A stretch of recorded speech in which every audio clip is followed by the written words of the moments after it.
Welcome to today's broadcast. I'm your hostess, Diane Morgan. Today we have a very special show. I will be interviewing Marvin White, who is a candidate for City Council District 2. Hi Marvin, how are you today? I'm doing well. Thanks for having me. Wonderful. We just want to ask you a few questions so that your audience and your constituents can get to know who Marvin is. Can you start off by talking to us a bit about your school years, any accolades or accomplishments that you had when you were in school? Just tell us a little bit about you so we can get to know who you are. Sure, great. I'm a native Memphian. I'm a lifelong Memphian. I'm Memphis through and through. I started off in a great household. My mother, who looks just like you, by the way, was very focused on academics and building a well-rounded young man. And I want to say she did a great job. So I started off and really been all over the city. Spent some time in the Raleigh-Fraser area. Spent a lot of my formidable years in Whitehaven, where I was the senior class president at Whitehaven High School, class of 1994. I then went on to the University of Memphis, go Tigers, where I earned my bachelor's and my MBA from the University of Memphis. Then I started my career off at AutoZone at their headquarters downtown in Memphis, and I moved on to FedEx. That was about 20 years ago, and I've been with FedEx ever since. I met my lovely wife, Corey, in college, and we have two children, Colin and Kelly. Great. I think you have two dogs as well, right? Yeah, we do have two fur babies, and they're a handful. I've got a 100-pound German Shepherd named Kane and 10-pound Maltipoo named Gizmo, and they run the house. Okay. Can you tell us something about things that you've done so far as the community is concerned, your concerns about the community and things that you see that we would know that you want to address? Well, thank you. So I've always been well-rounded. My mother was very involved, and she made sure that I stayed engaged in not only my academics, but also in the community. And I'd like to say that I kind of got the political bug when I was in high school. One quick story was, I had a path to choose. And the path I chose was to focus on my academics, but I also wanted to be a leader. But I didn't know how to go about it. So my senior year in high school at Whitehaven, I decided, hey, I'm going to run for senior class president. And I want to see if, folks will really enjoy my leadership and my leadership style. I was, even though I was a smart kid, I also hung out with all of the athletes, and we had a good relationship and balance of friends. And so we did the campaign, from everywhere from making videos to smiling and shaking hands and meeting a lot of people. And I won by a landslide, and it was a lot of fun then. That's what got me into the leadership capacity. Fast forward 25 years later, my high school classmates and people in the community still look to me for leadership. And for a long time, I didn't know if I wanted to get into Memphis politics. I've seen some of the good times, and I've seen a lot of the bad times. Even as most recent as this December, where there's a lot of divisiveness in the city council. And I've been asked many times by friends and supporters to get into leadership, and that's what I intend to do with this Memphis City Council race in District 2. And my community efforts are really focused around focusing on the youth and building stronger communities. I am a volunteer and a mentor with Big Brothers Big Sisters in Mid-South. I'm also serving on several boards. I'm on the board at Agape of Memphis and also Leadership Memphis. So it's really about being well-rounded and showing a good example for the youth of Memphis and really to highlight that there's a lot good going in our city. And I definitely want to keep that momentum. Thank you so much. I hear you talk about serving on the board for Agape Memphis. Yes. And for Leadership Memphis. And I've heard of that, but I'm not sure of what that is. So can you tell us a bit more about what that is and how that impacts our community? Sure. Both of those organizations are really focused on building our community. Agape is focused on helping young people that are coming into really tough situations and single parent situations, and helping them through school and education programs, is also building up their parents. A lot of times the focus is on the children, but they don't have a lot of programs for the parents. So Agape does a really great job of doing that. And the service and the board is really helping set the strategy and understanding the needs of the community and trying to develop those programs to service the community in the way they need to. Leadership Memphis, I'm really excited about that program. I am I'm an alumnus of Leadership Memphis Fast Track program, which is a program designed for new leaders to really kind of introduce them to different parts of the city, help us show where city government is like. And it's a cohort with about 100 of your peers across the cities that cross sections between the religious sector, business, public and private sector of business. And it pulls all these different leaders together to go out and do community service projects, to have a great impact on different areas, from child advocacy to volunteering to work with some of our homeless, and really to just understand the inner workings of the city. I recently finished the Leadership Memphis executive track. That is for seasoned executives and professionals that have a desire to get out in the community and to really capacity build. We were all sectioned off into different neighborhoods. My neighborhood was focused on Hickory Hill, which is a portion of District 2. And my team was partnered up with a school called Power Center Academy. We work with their students and their administration to really build up a lot of their soft skills, negotiation and financial literacy, and just really good decision making, communication, resume building.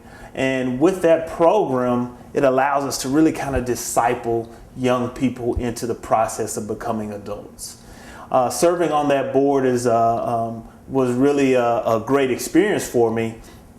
There are about 100 high-powered executives in this program, and to get to serve on the board, I had to campaign, and I was voted on by my peers to serve for the next 3 years on the board, and I'm so excited about it. They're wonderful peers and partners, so I have a wide network of people I can call on to really get things done in the community. So that's really what that service is all about. You know, serving is really at the heart of politics, and that's really what's drawing me to reach out to the community and to share my experiences and to bring that to our government. It's really important to have good folks that understand how the community works, understands how our city works, and can talk to the citizens about what they need and what they need from city government. Thank you. That was very enlightening to hear about that, because so many times we hear about these things on the radio or on the television, but we're not sure of exactly what people are doing. The other thing I think your audience would like to know is, how do you plan to maybe bridge the city council members together? It was particularly troubling to me maybe a month or so ago when members of the city council got up and walked out. And for people in the community, we felt like there should have been a better way to resolve their differences, that they should have sat at the table, maybe asked members of the audience to leave, but sit there and battle it out. Because we want people to see that our representatives really have the community at heart, not any particular agendas or anything of their own, but really stay in there and battle it out and come to a meeting of the minds for what's best for the community. So we're glad to see young people come in, young blood such as yourself, but we really want to know what will you bring to the table to try to bridge that, because sometimes we hear that there's a kind of a disconnect between what we call the old heads and the new heads, or the millennials. And whether we like it or not, the millennials are what's about to run things. And I know you are kind of in between the baby boomers and the millennials. So we're going to be depending on you to bridge that gap and bring us all in. So I want you to talk a little bit about what it is that you plan to bring that will strengthen our Memphis City Council as it is today. Thank you for that question. You know, one of the things that drove me to really seriously commit to the Memphis City Council were the incidents that happened really late last year. It was surrounding the District 1 race. Actually, I got really seriously interested in Memphis City Council from the appointment process. It was about this time last year when Philip Spinoza resigned from the council. And that's where I really seriously started engaging the council and really making it my goal to be able to serve in that capacity. Through that appointment process, we didn't have all of that drama and concern. And when it did happen with the District 1 race, and we started to hear a lot of grumblings and then the ultimate walkout of several council members, it really took me back to old Memphis politics. And it was a pretty embarrassing sight, you know, from a citizen's perspective. A lot of that made national news, and I didn't think that was a good view for the city. But I understand that sometimes tempers can flare, things can happen, and the optics of it weren't great. I believe that all of the council members had good intentions, but the execution could have been a lot better. I think that's where my experience comes into play. I've been in corporate America, worked at 2 Fortune 50 companies for over 20 years. And oftentimes in the negotiation process, you have to learn how to communicate with both sides. And communication starts with listening. And sometimes when the emotions get high, the communication is the first thing to go. And the listening goes first with the communication. So my style, my leadership style is one that is really understanding of both sides. I really want to hear the facts. I'm a fact-based decision maker, and going forward, my negotiation style for the constituents, for the district, and for the betterment of Memphis will consist of listening to everyone's. Part of my goal is to bring more accountability to city government. We need to really listen to the citizens, and the government needs to be accountable to our citizens. That is really one of the main pillars of what I want to bring to the Memphis City Council. Also going forward, what we'll bring is when we do have conflicts, we need to make sure we understand the optics of it. There are opportunities to make sure that we have these conversations before council in open session, also to talk to our constituents privately. Oftentimes we need to hear what the community says, and then in a public forum, we need to make sure that we're really making the best decision for the city and the citizens. Memphis City Council is a powerful legislative body. We work well, the Memphis City Council works with the city administration, the mayor, Memphis Police, Fire, and they make a lot of financial decisions about the city, and drive a lot of cultural decisions about the city. In order to really secure our future, we need good leaders in place that can sit down at the negotiation table, be patient with the process, and when emotions flare up, cooler heads will need to prevail. That's why I'm going for this position in Memphis City Council District 2. When we have those tough negotiations, you can count on someone like me to step in and be a calm voice for reason. We can do this together, Memphis. I know if we lead with calm and collected judgment, where we listen to the facts on both sides, we can make the best decision for our city. Well, can you tell us what we can do to help you achieve this goal? We need you. We need your youth. We need your strategy, and we even need your desire to get out there and lead. So how do we help you accomplish this goal? Sure. First, you can learn more about me by going to the website at marvinforcouncil.com. That's marvinforcouncil.com. All of my contact information is out there. But what I want you to do is basically sign up to volunteer to help the campaign out. This is really old school politics. We're taking it back to the grassroots. I want people to really kind of help go out and canvass. We are really shaking hands and knocking on doors and meeting people. And really, that's the part that I enjoy. You know, it is Memphis and it's hot outside, but this is the city that I chose to live in, and I enjoy it. We get out there and we sweat a little bit, make sure we stay hydrated, but people really appreciate when you come out to their home and meet them where they are and really understand what the citizens want. Okay, Marvin, thank you for the information that you've shared with me and your listening audience thus far. You told me about a story about a widow that you had a conversation with in the East Memphis area, and it really tugged at my heartstrings, and I think the listening audience would really like to hear that story and really gain some more insight in just who you are as their representative for the City Council for District 2. Sure, thank you for asking. So yeah, as a part of campaigning, canvassing is a big part of what we do.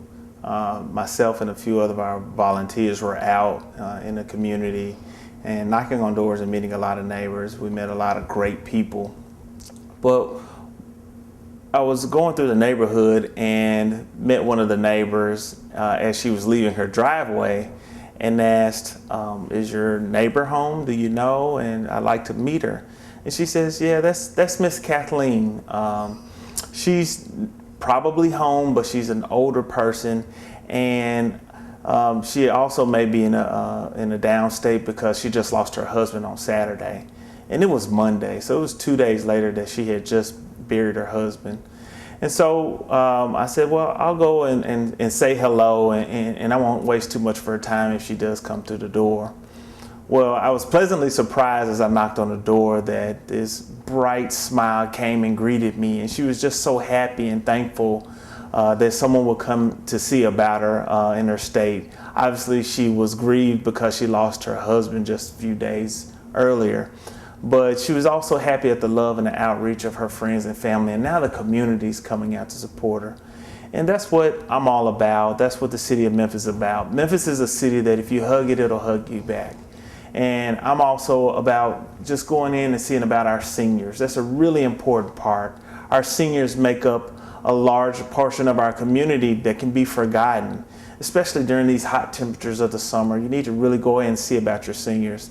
Miss Kathleen was so sweet. She greeted me and offered me some lemonade and was really nice because she knew that I was out there trying to take care of the community. So it's those type of stories that really drive me to continue to want to run for Memphis City Council District 2, and meeting people like Miss Kathleen, even though she had gone through such a tough situation, it was really important to see that the touch of a concerned citizen, a potential elected official, meant so much to her. Thank you so much for sharing that with us. That's really heartwarming because you don't hear that every day about elected officials actually going to people's homes, knocking doors, and taking the time to find out what's on their heart. So I thank you for that.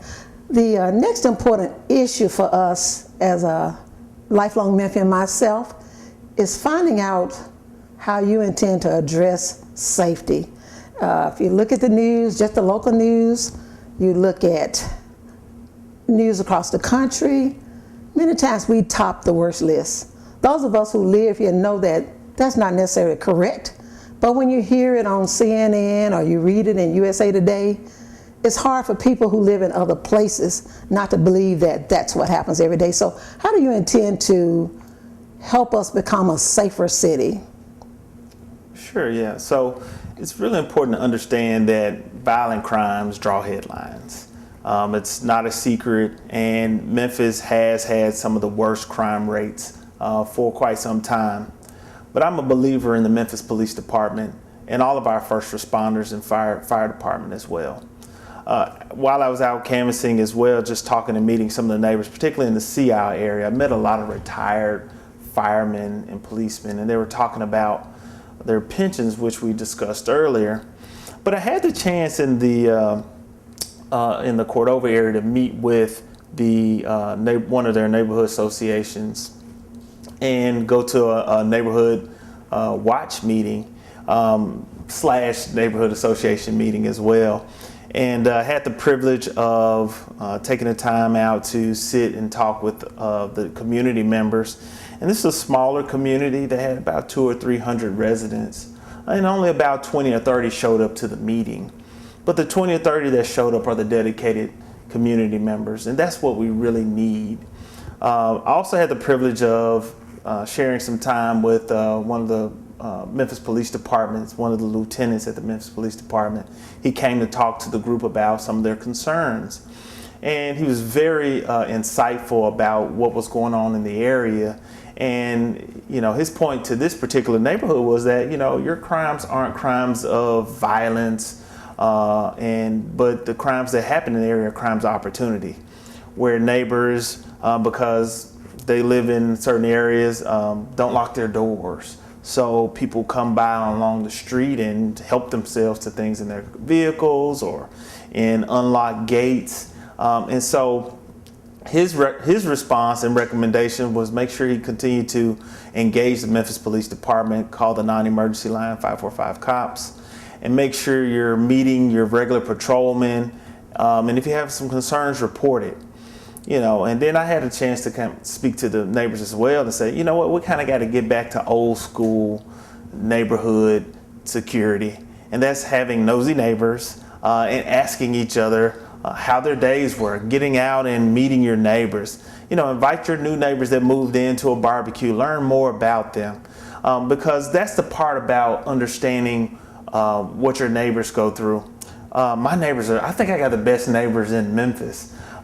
We have neighbors that know our patterns. They know what we go through when we're home and when we're not. And we trust them enough to call them and say, hey, we're not going to be home. Can you look out for our house? It's not enough just to have alarm systems and, animals, but having great neighbors, I think, and being able to know your neighbors is a key factor to your safety. Memphis is a wonderful city. I'm troubled every time we see these lists and wonder who comes up with this stuff. And obviously, I understand that we have some tough situations that every major city has. But Memphis is growing, and it's our time to take back our city. On the council, the Memphis City Council worked very closely with the Memphis Police Department and the mayor's office. So my goal is to help continue to reach branches into that relationship and continue to grow our responsiveness to the Memphis Police Department and the Memphis Police Departments to our citizens. I myself am a big brother with big brothers, big sisters, and I have a 10-year-old boy, Benjamin, that's been a really great friend of mine, and we've developed this relationship over the last year now. And he had basically a similar situation. He lost his father at a young age to cancer. His mother was thrust into now becoming a single mother, and Benjamin couldn't get around. Then Benjamin got sick himself with a rare issue.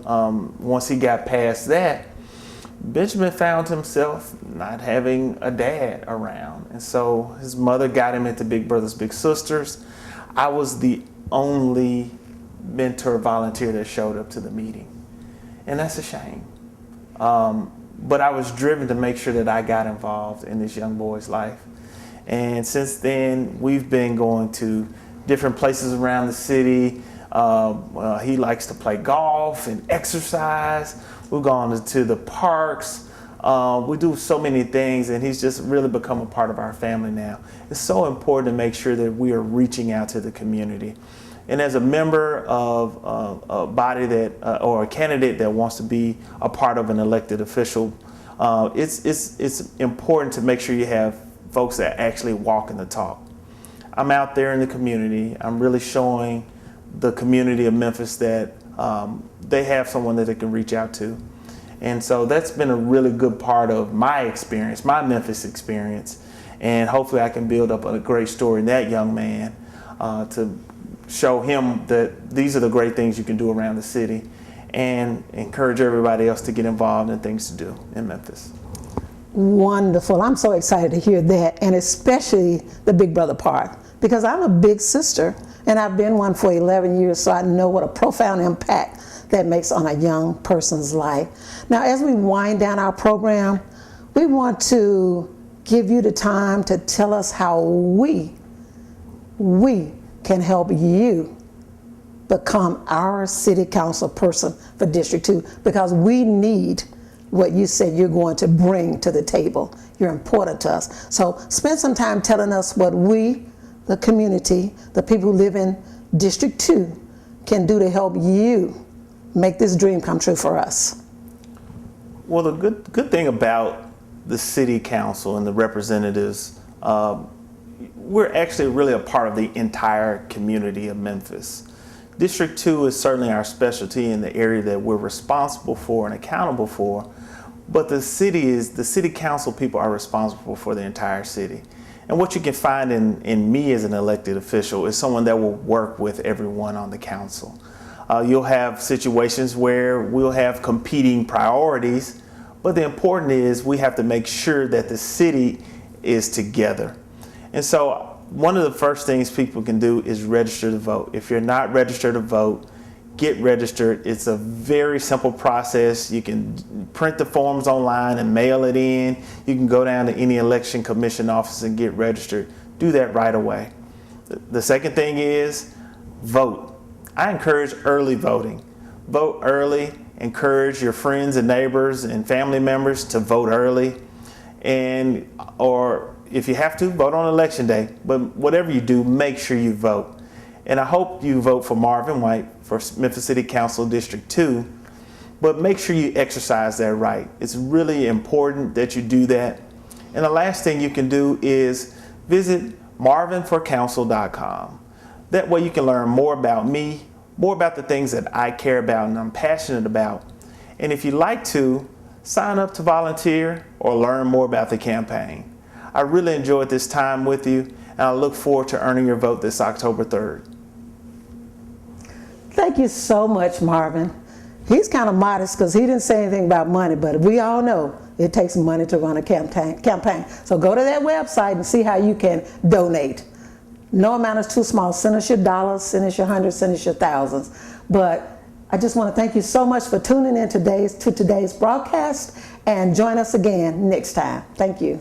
When I close my eyes, I think of you.